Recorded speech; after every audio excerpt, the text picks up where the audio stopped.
1924 খ্রিস্টাব্দে মুসলিম খেলাফত, ওসমানী খেলাফত সর্বশেষ পতন হয়েছিল। 2024 পার হইয়া 102 বছর এখন রানিং, তার মানে পরিবর্তনের সময় হয়েছে।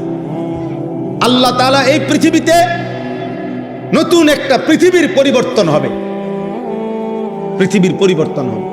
এই পরিবর্তনের মুখে এই নাফরমান পাপী, এই অসভ্য, আল্লাহ চেনে না, আখিরাত চেনে না, অথচ মুসলিম শুধু নাম ধরে রাখছে, এরকম অগণিত নাফরমান হারায় যান। দেখেন হারায় যান। আর ঈমানবিহীন, আল্লাহবিহীন, আখিরাতবিহীন যদি মৃত্যু হয় তো চিরস্থায়ী জাহান্নাম ছাড়া আর কিছুই জুটবে না। এই জন্য আল্লাহর দিকে ফেরো। রমজানকে সামনে রেখে আমার কথা এটাই, বাকিটুকু রমজান আবারও ঘুরে দাঁড়াও। যাদের যেটুকু নামাজ ছুটে গেছে, নামাজ পড়ো আব্বা, 5 ওয়াক্ত নামাজ পড়ো। নামাজ ছাড়া মুসলমান হয় না, নামাজ ছাড়া মুসলমান পরিচয় টিকে না। নামাজ পড়ো, রোজা রাখো, আল্লাহর ঘরে বারবার আসো, আল্লাহর কালাম পড়ো, আল্লাহর দিকে ফেরো। আমরা মুসলমানের জন্য পৃথিবীর কারো কাছে, কোন সংস্থা, কারো কাছে খোদার কসম আমাদের কোনো নিরাপত্তা নাই।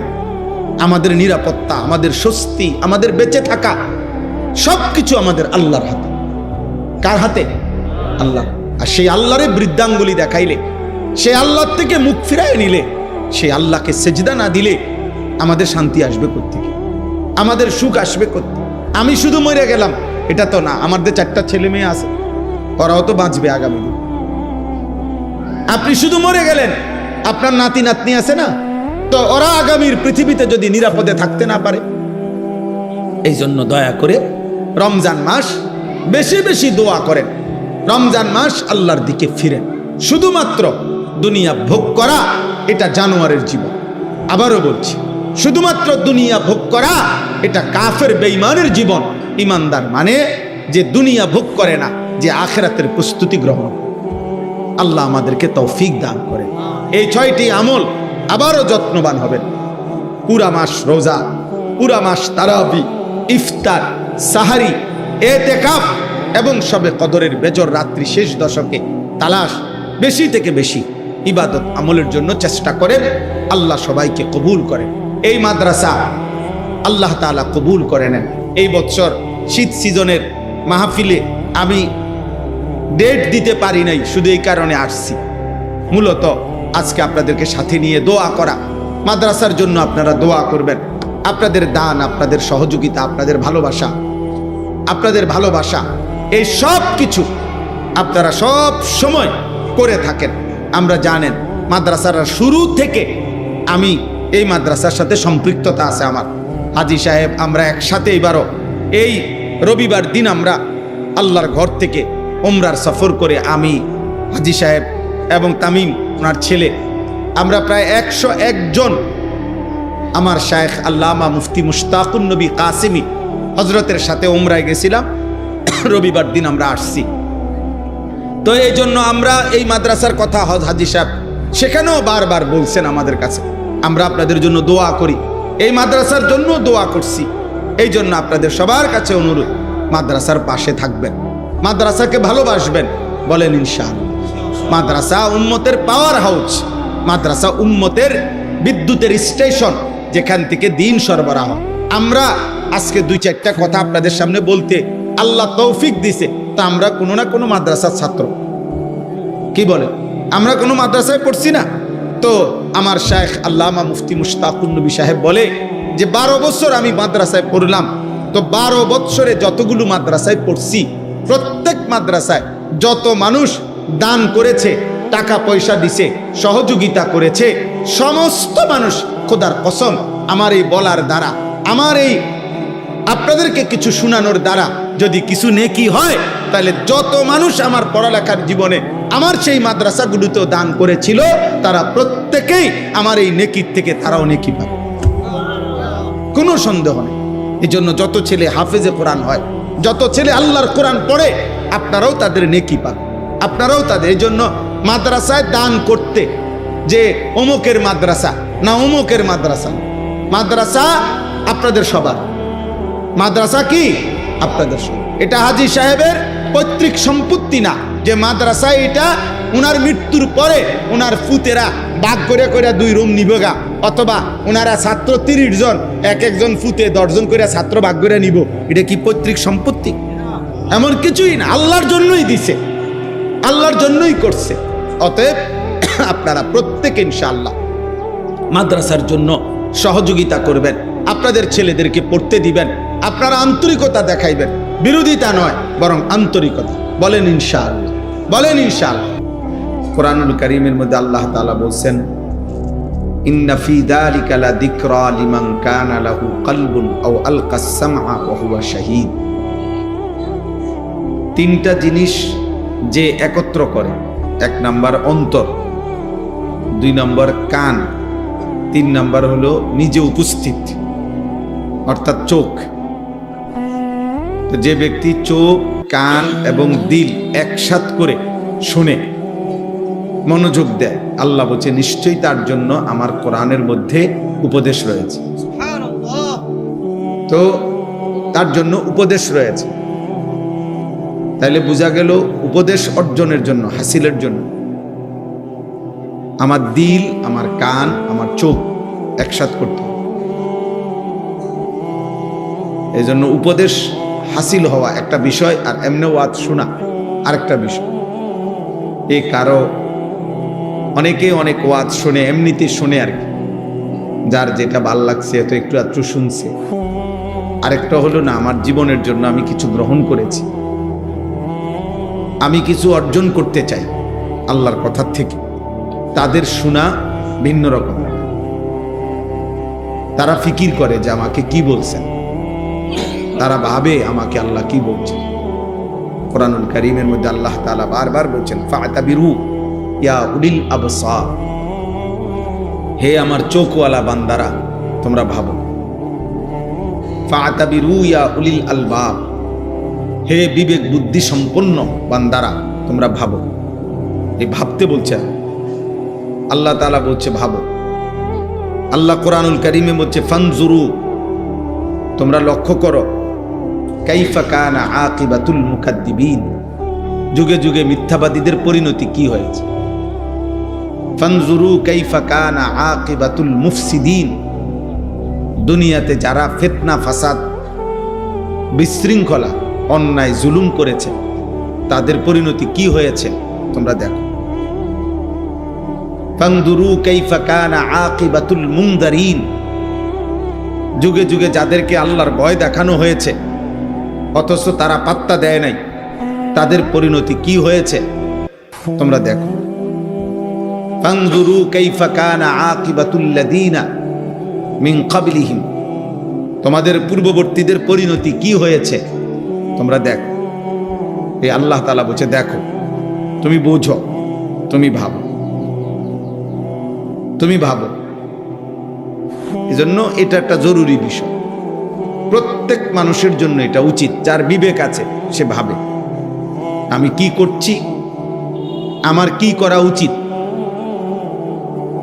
আমি আছি কোথায়, যাব কোথায়, আসলাম কোত্থেকে, আমার আসলে দায়িত্বটা কি, আমার আসলে করণীয়টা কি।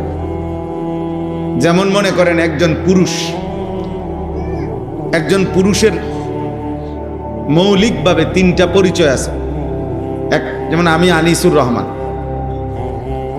এখন আমার 3টা মৌলিক পরিচয়। 1, আমি ব্যক্তি, মানে আমি নিজে ব্যক্তি হিসাবে আমি একজন। তো আমার দায়িত্ব হলো খেয়াল করা এই আমি ব্যক্তির উপরে আল্লাহর বিধান কি কি, রসুলের বিধান কি কি, কোনটা আদেশ কোনটা নিষেধ, এইটা আমি আমার জীবনে বাস্তবায়ন করা, এটা আমার দায়িত্ব। 2 নাম্বার হলো আমি একজন অভিভাবক, এটা আমার একটা জিম্মাদার। আমার অধীনে কিছু মানুষ আছে, আমার স্ত্রী, আমার 4 জন ছেলে মেয়ে, আমার একজন গাড়ির ড্রাইভার, আমার একজন খাদেম ছেলে আছে, আমার মাদ্রাসা আছে, সেখানে 34 জন শিক্ষক কর্মচারী আছে। প্রায় 500-র মতো ছাত্র আছে। এরা আমার অধীনে, আমি এদের অভিভাবক।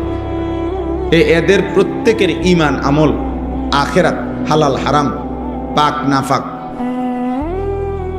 আল্লাহ রসুলের বিধিবিধান মানে না না মানে এটা খেয়াল করা, এর জন্য যথোপযুক্ত ব্যবস্থা করা, এর জন্য সর্বাত্মক চেষ্টা করা, তাদেরকে আল্লাহর উপরে, ইবাদতের উপরে রাখার জন্য এটা আমার দায়িত্ব। এর জন্য আমাকে আল্লাহর কাছে জবাবদিহি করতে হবে। 3 নাম্বার হলো আমি একজন উপার্জনকারী, অর্থাৎ পুরুষ মাত্রই উপার্জন করে, কামাই রোজগারি করে, জীবন চলতে গিয়ে উপার্জন করে। চাকরি হোক, ব্যবসা হোক, দেশে থাইকা হোক, বিদেশ থাইকা হোক, কৃষি হোক, ক্ষেত খামার হোক, যেমনি হোক পুরুষ মানুষ রোজগার করে। তাহলে আমি একজন উপার্জনকারী। এই ক্ষেত্রে আমার দায়িত্ব 2টা জিনিস লক্ষ্য রাখা। 1, যা উপার্জন করছি তা হালাল কিনা। 2, যা খাচ্ছি বা খাওয়াইতেছি পরিবারকে তা হালাল কিনা। আকলে হালাল, কাসবে হালাল। আমার উপার্জনটা হালাল কিনা, খাবারটা হালাল কিনা, এই 2টা খেয়াল কর। তাইলে এই 3 জিনিস বিবেকবান পুরুষ মুসলমান তার জিম্মাদার। 1, আমি আনিস, আমার উপরে আমার আল্লাহর হুকুম কি, আমার রাসূলের হুকুম কি, আদেশটা কি, নিষেধটা কি, সেটা ঠিকমতো পালন করা। আমার অধীনস্থ যতজন, ওদের ঈমান, আমল, আখিরাতের ফিকির করা আমার দায়িত্ব। আমি যা রোজগার করি যেভাবেই হোক, তো সেটা 1 নাম্বার হালাল কিনা, এবং যা খাই তা হালাল কিনা। এই বিষয়ে যে যত্নবান না, তারা সংসার করে ঠিক, জীবন চলে ঠিক, কিন্তু এলোমেলো। নিজের জীবনে আল্লাহ নাই, রাসূল নাই, আখিরাত নাই, পরকাল নাই। স্ত্রী একদিকে, জিফুত একদিকে, সবাই সবার মতো এমনি মুখে মুখে বলে আরে পরিবার, ফুতে কয় আরে হবে আমার আব্বা, কিন্তু আব্বা আব্বার মতো, ফুতে ফুতের মতো, স্বামী স্বামীর মতো, স্ত্রী স্ত্রীর মতো, ছেলে ছেলের মতো, মেয়ে মেয়ের মতো। প্রত্যেকের পছন্দ আলাদা, প্রত্যেকের চলাফেরা আলাদা, প্রত্যেকের রুচি আলাদা, প্রত্যেকের জীবন চলা আলাদা। বাপ জানে না ছেলেটা এমন চলে কেন, ছেলে জানে না বাপ এমন চলে কেন, স্বামী জানে না স্ত্রী এমন চলে কেন, স্ত্রী জানে না স্বামী এমন চলে কেন। এই লাগাম ছাড়া, এই গা ছাড়া মানুষ, এই খামখেয়ালি গাফেল মানুষ, এদের দুনিয়াও হতাশা, বরবাদ, আখিরাত।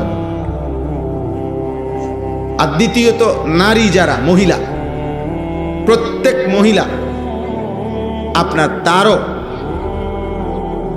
কমপক্ষে মৌলিকভাবে তার জিম্মাদারি যে 1 নাম্বার হলো সে একজন নারী, তো তার নিজের উপরে আল্লাহর হুকুম কি কি, রাসূলের হুকুম কি কি, এটা জানা এবং পালন করা, এটা তার দায়িত্ব। 2, সে স্ত্রী, দ্বিতীয়ত সে স্বামীর সংসার করে, অতএব স্বামীর পরিবার, স্ত্রী হিসাবে তার দায়িত্ব কি, এটা যথাযথভাবে আদায় করা, এটা তার আজীবনের জিম্মাদারি। 3, সেও অভিভাবক, অর্থাৎ বাচ্চার মা। তাহলে সন্তানকে লালন পালন করা এবং বাচ্চাদেরকে দিন শিখানো, আল্লাহ চিনানো, এটাও নারীর দায়িত্ব। তাহলে নারীরও মূল মৌলিক দায়িত্ব 3টা। 1, সে একজন মহিলা, কন্যা, নারী, এই আলোকে তার উপরে আল্লাহর হুকুম বিধান কি এটা জানা বুঝা। দ্বিতীয়ত হলো সে একজন স্ত্রী, এই হিসাবে স্বামীর সংসারে তার জিম্মাদারি কি এটা জানা এবং পালন করা।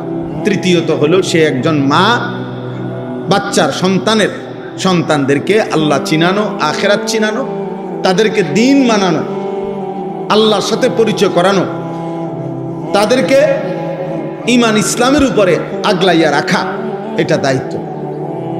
এতটুকু দায়িত্ব যদি কোনো পুরুষ কিংবা নারী ভুলে যায়, তার আর মুসলমান কি রইল, আর আখেরাত কি হল?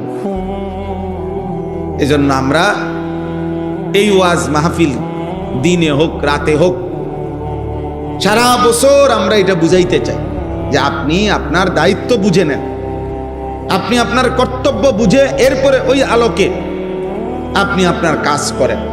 আপনাকে বাজার, ব্যবসা, ঘর সংসার, স্বামী স্ত্রী কোনো কিছুই নিষেধ করে নাই ইসলাম। এগুলো তো আল্লাহই দিয়েছেন, নিষেধ করবে কেন? এই পৃথিবীর যত উপার্জন, এই পৃথিবীর যত আয়োজন সব তো আল্লাহরই দেওয়া, তা আল্লাহ নিষেধ করবে কেন?